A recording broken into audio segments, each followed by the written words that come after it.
नमस्कार, आप देख रहे हैं आरएडी न्यूज। मैं हूं योगेश चक्रवर्ती। बागेश्वर धाम वाले बाबा बिहार आए, बिहार के पटना आए। 5 दिनों तक हनुमंत कथा की और 17 मई को वे रवाना हो गए, वापस चले गए।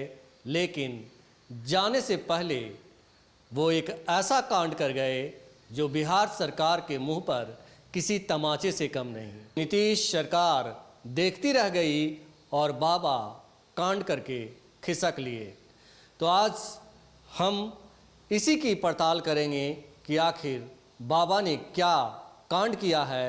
सुनेंगे तो आप भी दंग रह जाएंगे उनके कारनामों को जान करके।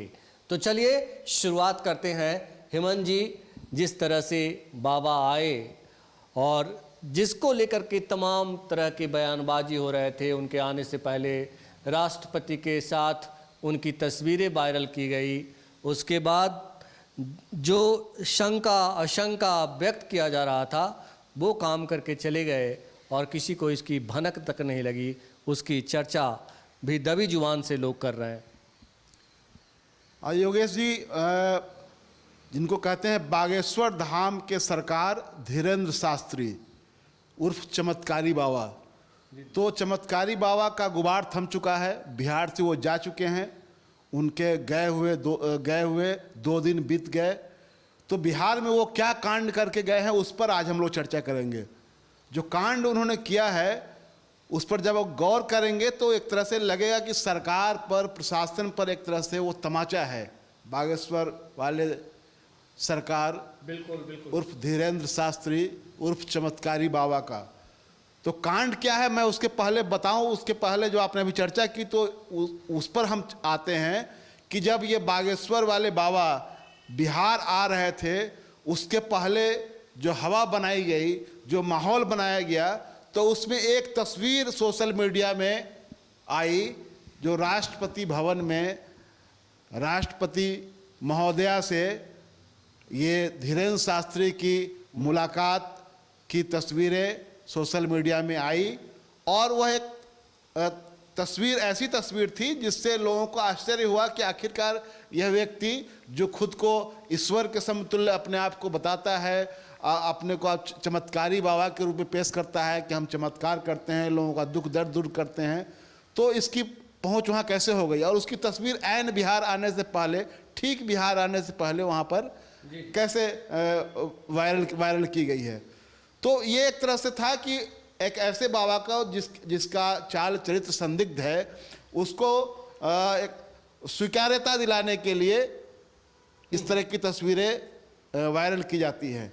तो बिहार में जो उन्होंने कांड किया है, जाने से 1 दिन पहले धीरेन्द्र शास्त्री का एक वीडियो वायरल हुआ जिसमें वह कहते हुए सुनाई दे रहे हैं कि भारत हिंदू राष्ट्र बनकर रहेगा, उसकी शुरुआत बिहार से होगी।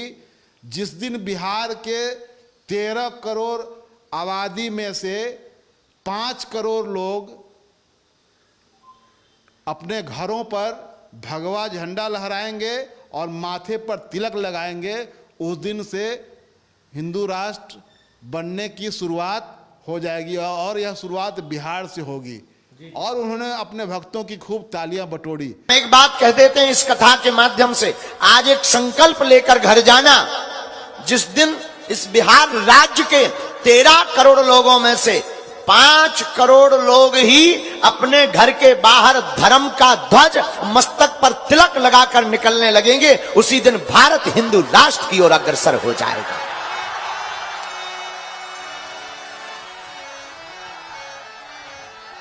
मात्र 5 करोड़ लोग। और हम प्रार्थना करेंगे इस कथा के माध्यम से, तुमको ही अपनी संस्कृति बचानी है, तुम्हें ही संरक्षण करना है। हम तो केवल अपने प्राण दांव पर लगाकर तुम्हें जगाने आए हैं, और जब तक तुम जग नहीं जाओगे तब तक हम तुम्हें जगाते ही रहेंगे। इसलिए रामचरितमानस, मस्तक पर तिलक, और प्रत्येक सनातनी हिंदू को अपने अपने घर के बाहर ध्वज लगाना चाहिए, ताकि अगली बार जब हम कथा करने आवे तो हमें बिहार राममय नजर आवे। और ये हम कोई इसलिए नहीं कह रहे हैं कि तुम्हें धर्म द्वंद्व में पाड़ना चाहते हैं या डालना चाहते, नहीं, हम तुम्हें इसलिए ये बात बता रहे हैं क्योंकि जिस घर में राम की पूजा होती है उस घर के रक्षक श्री हनुमान हो जाते हैं, ताकि तुम्हारी सब अलाय बलाय दूर रहे। तो यह देश एक धर्मनिरपेक्ष देश है जो संविधान से चलता है, और जब ये आज़ादी मिली भारत को, उस समय जो संविधान अपनाया गया वह इस देश को एक सेकुलर स्टेट के रूप में परिभाषित करता है, यानी कि राज्य के कामकाज में धर्म का हस्तक्षेप नहीं होगा, या राज्य जो है वो धर्म के कामकाज में हस्तक्षेप नहीं करेगा। धर्म जो है व्यक्ति का निजी मामला होगा। वह प्रत्येक धर्म के लोगों को अपने धर्म में आस्था रखने, पूजा पाठ करने की आज़ादी देता है। लेकिन इस संविधान से चलने वाले इस देश को, कानून से चलने वाले इस देश को, अगर कोई व्यक्ति हिंदू राष्ट्र बनाने की बात करता है तो वह संविधान के खिलाफ बात करता है। अपने को अगर चमत्कारी के रूप में अगर ये पेश करता है, चमत्कार दिखाता है, लोगों की बीमारी दूर करने की बात करता है, लोगों का भविष्य संवारने की बात करता है, तो यह भी कानून विरोधी काम है। और आपको पता होगा कि बिहार ही एक पहला राज्य है जिसने 1999 में जादू टोना के खिलाफ कानून लाया था, और उस राज्य में आकर के एक ऐसा चमत्कारी बाबा जो पाखंडी है वह अपने आप को स्थापित करता है और भारत को हिंदू राष्ट्र बनाने की बात करता है, चमत्कार दिखाता है, और सरकार उसको कुछ नहीं करती है। नीतीश कुमार मुंह देखते रह जाते हैं, तेजस्वी यादव मुंह देखते रह जाते हैं और यहाँ से कांड करके चले जाते हैं। इन कानूनों के तहत उनके खिलाफ कार्रवाई होनी चाहिए थी। आप हेमंत जी, इस पे हम चर्चा करेंगे, लेकिन उससे पहले हम ये भी जानना चाहते हैं कि जिस तरह से बाबा जहर उगल करके गए हैं यहाँ से, क्या सरकार चाहे तो अभी भी मतलब कोई FIR वगैरह उनके खिलाफ कर सकती है? बिल्कुल कर सकती है, क्यों नहीं कर सकती है। महाराष्ट्र में इस बाबा के खिलाफ नागपुर में पुलिस थाने में तहरीर दर्ज है, जिसमें अंधश्रद्धा निर्मूलन समिति जो है महाराष्ट्र का, उसने दर्ज करवाया है कि यह बाबा जो है अंधविश्वास फैलाता है, चमत्कार दिखाने के नाम पर जादू टोना करता है, इनके खिलाफ कार्रवाई होनी चाहिए। और वहाँ महाराष्ट्र में भी ये कानून बना हुआ है, तो वहाँ जब कार्रवाई होने की का जो डर सताने लगा तो ये भाग करके वहाँ से रायपुर चले गए। तो ये बिहार सरकार भी इसके खिलाफ कार्रवाई कर सकती है, लेकिन अभी तक ये तो हुआ नहीं। बाबा के मन में जो आया वो करके यहाँ से वो चले गए। आपको याद होगा कि जब बाबा यहाँ आए थे, पटना एयरपोर्ट पर जब वो उतरे थे, तो उन्होंने क्या कहा था? उन्होंने कहा कि जब पूछा गया कि आप हिंदू राष्ट्र बनाने की बात करते हैं, तो उन्होंने कहा नहीं, मैं कोई राजनेता नहीं हूँ, मैं राजनीति नहीं करता हूँ, मैं तो यहाँ हिंदू करने के लिए आया हूँ। तो यह भी अपने आप में एक आपत्तिजनक टिप्पणी थी कि मैं यहाँ हिंदू करने आया हूँ।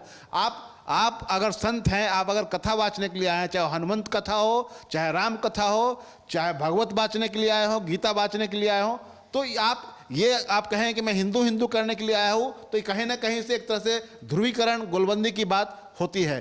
तो बाबा ने जो कुछ यहाँ किया है वो अपने आप में कानून के खिलाफ है, उनके खिलाफ कार्रवाई होनी चाहिए थी, लेकिन सरकार के मुंह पर एक तरह से करारा तमाचा जर करके बाबा यहाँ से निकल गए हैं। अब देखना यह है कि सरकार की मशीनरियाँ क्या कर रही है। जो लोग उनकी सुरक्षा में लगे हुए थे, पूरी पुलिस फोर्स तो लगी हुई थी, लेकिन बाबा के कारनामों पर, बाबा के कांडों पर पुलिस ने कोई ध्यान नहीं दिया। ये हमको लगता है स्वतः भी संज्ञान लेना चाहिए पुलिस को।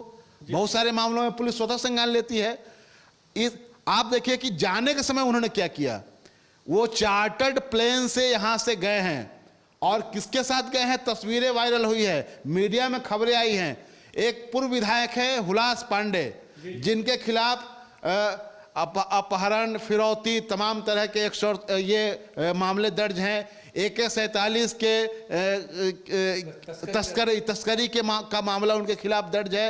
NIA ने उनके यहाँ छापेमारी की थी हुलास पांडे को गिरफ्तार करने के लिए। तो वो हुलास पांडे इनकी चार्टर्ड प्लेन में बैठ करके इनको छोड़ने जाते हैं। उन्होंने खुद कबूल किया है मीडिया से बातचीत में हुलास पांडे ने कि हाँ, मैं बाबा को छोड़ने के लिए चार्टर्ड प्लेन से गया था। तो एक तो है कि जो बाबा का जो यह रुतबा है, चार्टर्ड प्लेन तो कोई जिस देश में बहुत से लोगों को साइकिल भी नसीब नहीं है, वहाँ एक बाबा, एक चमत्कारी बाबा चार्टर्ड प्लेन से चलता है, तो उस सवाल तो उस पर उठेगा ही कि आखिरकार जो लोगों के का दुख दर्द दूर करने की बात कर, चार्टर्ड प्लेन से चलता है और गुंडों मवालियों के साथ घूमता है, ये भी क्या जोड़िया है? बिल्कुल। आप ये जो हुलास पांडे हैं हिस्ट्री सीटर हैं, वो हिस्ट्री सीटर के साथ आप जाते हैं, वही बाबा बिहार आने से पहले राष्ट्रपति महोदया के साथ, द्रौपदी मुर्मू जी के साथ दिखाई देते हैं, वही बाबा बिहार छोड़ने के पहले यहाँ हुलास पांडे के साथ दिखाई देते हैं। तो इस बाबा का जो ये है, जो सोशल कनेक्शन है, इसको जो पॉलिटिकल कनेक्शन है, इसको समझिए। राष्ट्रपति भवन में आज की तारीख में ये स्थापित सत्य है कि बिना प्रधानमंत्री कार्यालय की अनुमति के राष्ट्रपति भवन में किसी की एंट्री नहीं होती है। राष्ट्रपति से मुलाकात करनी हो, उसकी पूर्वानुमति चाहिए प्रधानमंत्री कार्यालय से, तभी कोई व्यक्ति वहां जाता है। इसका मतलब यह है कि बाबा को वहां पहुंचाने के लिए प्रधानमंत्री कार्यालय के थ्रू यह रास्ता बना था। तो बाबा वहां गए तो एक बाबा ऐसा जो राष्ट्रपति भवन में भी दिखाई देता है। इस बाबा का पाखंड इतना ही नहीं है, हम आपको बताएं कि जो बाबा दूसरे लोगों के भविष्य की पर्ची निकालता है, दूसरे लोगों की भविष्य तय करता है, उनका दुखों का निवारण करता है, वो खुद दूसरे के चरणों में नतमस्तक हो जाता है। आप समझ गए होंगे। जी जी। अब आप यहाँ देखिए, एक और बात मैं बताता हूँ। एक तो हुलास पांडे उनको छोड़ने के लिए जाते हैं। बिहार में जब वो रह रहे थे तो बीजेपी के तमाम नेता मंत्री सब लोग उनके आगे पीछे घूम रहे थे। सांसद, एमएलए, एमपी, मंत्री, पूर्व मंत्री, सारे लोग उनके आगे पीछे लगे हुए थे, उनको चरणों में लेट रहे थे। उसी दौरान उनकी कई मुलाकातें हुई, सारी तस्वीरें सामने आई। एक लंदन से कोई बाबा आ गए, उनसे उनकी मुलाकात हुई। उसी मुलाकात के दौरान एक कथावाचक और पूर्व डीजीपी बिहार गुप्तेश्वर पांडे जी बाबा से मिलने के लिए गए। ये जो है बागेश्वर धाम सरकार उर्फ धीरेन्द्र शास्त्री, वो जब सामने आए उनके, तो उन्होंने गुप्तेश्वर पांडे जी के चरणों में झुककर प्रणाम किया। धीरेन्द्र शास्त्री ने गुप्तेश्वर पांडे जी के चरणों में झुककर प्रणाम किया। और वही धीरेन्द्र शास्त्री जब पटना के हनुमान मंदिर में जाते हैं तो वहाँ के सबसे सम्मानित व्यक्ति, सबसे बड़े कर्ता धर्ता किशोर कुणाल, आचार्य किशोर कुणाल के साथ धीरेन्द्र शास्त्री का बाउंसर जो है वो धक्का मुक्की करता है। और धक्का मुक्की करता है वो ऐसे व्यक्ति के साथ जो खुद पूर्व पुलिस अधिकारी रहा है, यहाँ पटना के हनुमान मंदिर को यहाँ तक ले जाने में बहुत बड़ा योगदान रहा है। खुद वो राम के अनन्य भक्त हैं, हनुमान के अनन्य भक्त हैं, ये आपके आचार्य किशोर कुणाल। और ये जो हनुमान मंदिर है, यहाँ के आय से एक महावीर कैंसर संस्थान भी चल रहा है। तो उस व्यक्ति के साथ धक्का मुक्की होती है और उनके सामने होती है, धीरेन्द्र शास्त्री के सामने। लेकिन धीरेन्द्र शास्त्री ने इसके लिए एक अफसोस भी नहीं जताया। तो इस तरह का व्यक्ति, उसका कारनामा देखिए। दूसरी ओर आप देखेंगे कि एक सर्विंग आईपीएस अफसर, सीनियर मोस्ट आईपीएस अफसर, मैं अरविंद पांडे की बात कर रहा हूं। अरविंद पांडे जो कि अभी डीजी नागरिक सुरक्षा के पद पर तैनात हैं बिहार में, 1988 बैच के वो आईपीएस अफसर हैं। उन्होंने फिर एक ट्वीट किया है, उनका ट्वीट मैं पढ़कर सुनाता हूं। आप उससे आपको पता चलेगा कि आखिरकार इस तरह के लोग वर्दी में बैठ करके किस तरह अंधविश्वास फैलाते हैं। इनके खिलाफ भी कार्रवाई होनी चाहिए। अरविंद पांडे का ट्वीट है, आदरणीय पंडित धीरेन्द्र शास्त्री को श्री हनुमान जी की कृपा सुरक्षा प्राप्त है। इसके बावजूद उन्हें Z+ सुरक्षा इसलिए जरूरी है क्योंकि यह सुरक्षा सुरक्षित व्यक्ति की सुरक्षा तो करती ही है, साथ ही किसी संभावित खतरे में जनता की भी रक्षा का माध्यम बनती है। अतः यह कुत्सित नहीं है। ये अरविंद पांडे डीजी के पद पर बैठा हुआ व्यक्ति यह कह रहा है। ये धीरेन्द्र शास्त्री के पक्ष में ये एक तरह से गोलबंदी कर रहे हैं कि धीरेन्द्र शास्त्री जी को जो Z+ की जो सुरक्षा मिली है वह कोई ये गैर कानूनी, गैर वाजिब नहीं है। इनको तो हनुमान जी की सुरक्षा मिली हुई है। अब हनुमान जी की सुरक्षा कैसे मिली हुई है ये अरविंद पांडे कैसे जानते हैं? और हनुमान जी की जब सुरक्षा मिली हुई है तो उसको जरूरत क्यों जरूरी है? बाकी सुरक्षा की, तो उसको जायज ठहराने के लिए एक पुलिस अफसर, एक सर्विंग पुलिस अफसर इस तरह की बातें करता है कि हनुमान जी की सुरक्षा उनको मिली हुई है, लेकिन अगर पुलिस की सुरक्षा मिल रही है तो यह गैर वाजिब नहीं है। ये जरूरी, एक तरह से बाबा को महिमा मंडित कर रहे हैं। और हम आपको बताएं कि आपने ये तो बताया कि जो पाखंडी बाबा जो हैं बागेश्वर, वो गुप्तेश्वर पांडे के चरणों में झुक लौटते हैं, लेकिन इसका मतलब थोड़ा आप जनता को समझाइए कि इसका मतलब क्या निकलता है। इसका मतलब ये निकलता है कि आप कहीं ना कहीं से ये एक तरह से भेदभाव भी करते हैं, क्योंकि एक 25-26 साल का व्यक्ति जो धर्म का चोला पहन करके, जो बाबा का चोंगा पहन करके वो चमत्कार दिखाता है और अपने आप को स्थापित करता है, वह व्यक्ति कैसे एक दूसरे के साथ भेदभाव करता है। आचार्य किशोर कुणाल के साथ उसका व्यवहार देख लीजिए और गुप्तेश्वर पांडे के साथ उनका व्यवहार देख लीजिए। दोनों व्यवहार में जमीन आसमान का अंतर है। एक तरफ वो चरणों में झुकते हैं गुप्तेश्वर पांडे के, दूसरी तरफ आचार्य किशोर कुणाल के साथ धक्का मुक्की उनका बाउंसर करता है। वो देखते रहते हैं, वो रोकते भी नहीं है, अफसोस भी नहीं जताते हैं, माफी भी नहीं मांगते हैं कि हाँ यह गलती हुई है, इसके लिए मैं माफी मांगता हूं। दोनों में मैं समझता हूं कि दोनों व्यक्ति का पुत्र, सबसे छोटा पुत्र जो होगा वो ये इनकी उम्र का होगा, इस पाखंडी बाबा की उम्र का। और इस पाखंडी बाबा का व्यवहार गुप्तेश्वर पांडे के प्रति देख लीजिए और ठीक विपरीत आचार्य किशोर कुणाल के प्रति देख लीजिए। ये इसके पीछे की वजह मैं अभी नहीं, उस पर मैं नहीं जाऊंगा। मैं दर्शकों के बुद्धि और विवेक पर छोड़ देता हूं कि आखिरकार इसकी वजह क्या है, इस भेदभाव की वजह क्या है। मैं यही खुलासा चाहता था कि आप करें, इसीलिए मैंने ये मैं इसको जो वर्ण व्यवस्था है, जो मनुस्मृति की व्यवस्था है, उसकी वजह से ये भेदभाव है कि वह बाबा गुप्तेश्वर पांडे जी के चरणों में झुकता है और वही बाबा आचार्य किशोर कुणाल के साथ दुर्व्यवहार के लिए माफी तक नहीं मांगता है। तो ये हम चर्चा इस वजह से कर रहे हैं कि एक बाबा यहाँ आता है, लाखों लोगों का मजमा लगाता है, उसके पीछे पूरी बीजेपी लगी रहती है, पूरी पार्टी लगी रहती है, उसके पूरे MP MLA, उसके पूर्व मंत्री तमाम तरह के नेता कार्यकर्ता सब उसमें जुटे हुए रहते हैं।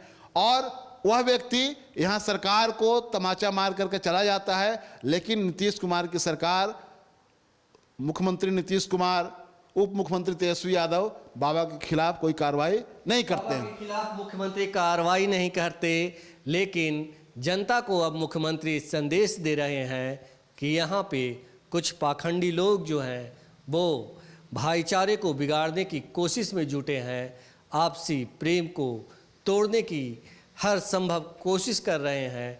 आप ऐसी गलती नहीं कीजिएगा। तो हम लोग तो यही कहेंगे मुख्यमंत्री नीतीश कुमार से कि आप जो ये अपील कर रहे हैं, इस अपील की ज़रूरत ही नहीं पड़ती अगर आप समय रहते उस पाखंडी बाबा को सही रास्ता दिखा देते। ये एक चीज मैं बताना चाहता हूं कि जो महाराष्ट्र सरकार का कानून है उसमें यह है, एक उसका सेक्शन है, उसमें गॉड मैन, यानी कि कोई व्यक्ति अपने आप को ईश्वर के समतुल्य, चाहे ईश्वर के रूप में प्रचारित नहीं कर सकता है। उसके खिलाफ भी कानून बना हुआ है। और 2016 में एक कानून ये संसद में लाया गया था अंधश्रद्धा उन्मूलन के लिए, तो वो पारित नहीं हुआ था, अभी भी वो पेंडिंग है।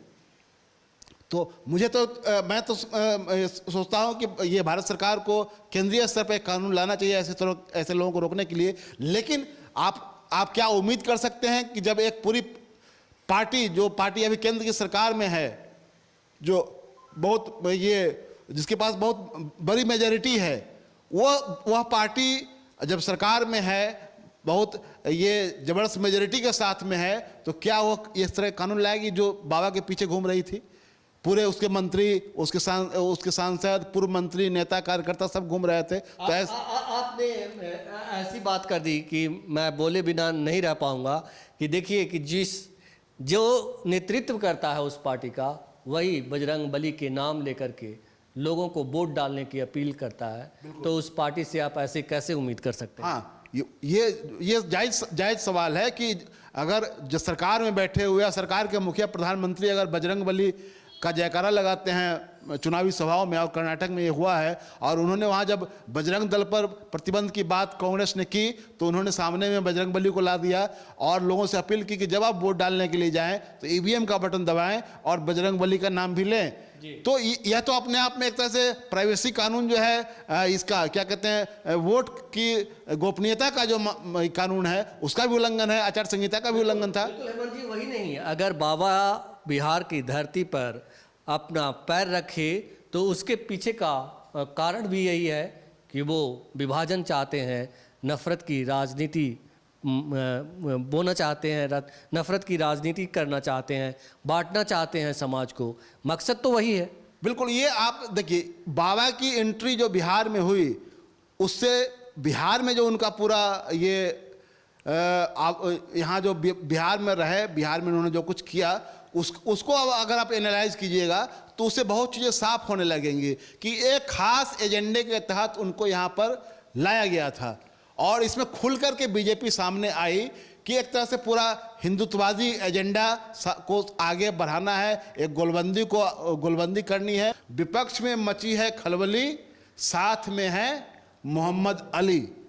अब बताइए कि किसी बाबा के आने से विपक्ष में खलबली क्यों मच जाएगी, और साथ में है मोहम्मद अली। इसका क्या मतलब हुआ? इसका मतलब ये हुआ कि बाबा का आगमन बिहार में राजनीतिक एजेंडे के तौर पर ही हुआ था, और उसी का नतीजा था कि पूरी एक पार्टी उनके पीछे लगी हुई थी। तो कुल मिलाकर के हम लोग आज ये चर्चा कर रहे हैं कि बाबा यहाँ आए और बाबा ने सरकार को अंगूठा दिखाया, कानून को अंगूठा दिखाया, और बाबा ने ही नहीं दिखाया, बाबा के समर्थक अंधभक्त होने के नाम पर यहाँ का एक बड़ा पुलिस अधिकारी भी उसके साथ लगा हुआ था, जो अभी सर्विंग पुलिस अधिकारी है, जो अभी नौकरी में है। दूसरे लोग जो नौकरी से बाहर हैं वो तो छोड़ दीजिए उनको, जैसे गुप्तेश्वर पांडे नौकरी में नहीं है अब, जो अरविंद ठाकुर जो डीआईजी थे वो अब नौकरी में नहीं, अरविंद ठाकुर कर्ता धर्ता बने हुए थे, वो नहीं है। लेकिन जो लोग जो नौकरी में हैं वो इस काम को कर रहे हैं, वो उनके पक्ष में बयानबाजी कर रहे हैं कि बाबा को हनुमान जी की सुरक्षा मिली हुई है, लेकिन Z+ सुरक्षा दे दी गई है, तो यह कोई गैरवाजिब बात नहीं है। तो बाबा यहाँ से जो कुछ करके गए हैं, जो मैसेज गया है कि आखिरकार उनके साथ कौन लोग हैं, ये कौन सा सामाजिक समूह बाबा के पीछे खड़ा है, कौन सी ताकतवर लॉबी पीछे खड़ी है। तो सबसे ज्यादा अगर जाति धर्म के आधार पर देखेंगे, धन संपत्ति के आधार पर देखेंगे, तो सब चीज दिखाई देने लगेगा कि ऐसे लोग जो प्रभावशाली लोग हैं, जाति के आधार पर भी, धर्म के आधार पर भी, और तमाम तरह की पहुंच के आधार पर भी, तो ऐसे लोग पीछे खड़े हैं ऐसे बाबा के पीछे। तो आखिरकार मकसद क्या है उसका?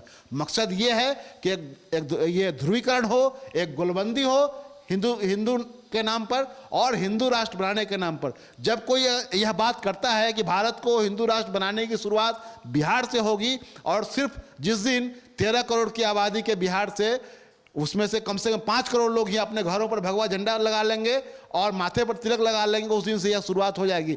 यह वैचारिकी, यह विचार किसका है? यह आरएसएस का विचार है, जिसको बाबा प्रमोट कर रहे हैं। तो बाबा पर जो लोग कहते रहे कि बीजेपी के एजेंट हैं, आरएसएस के एजेंट हैं, वो बाबा ने इस बात को प्रमाणित किया है, बाबा ने डंके की चोट पर इस बात को बताया है।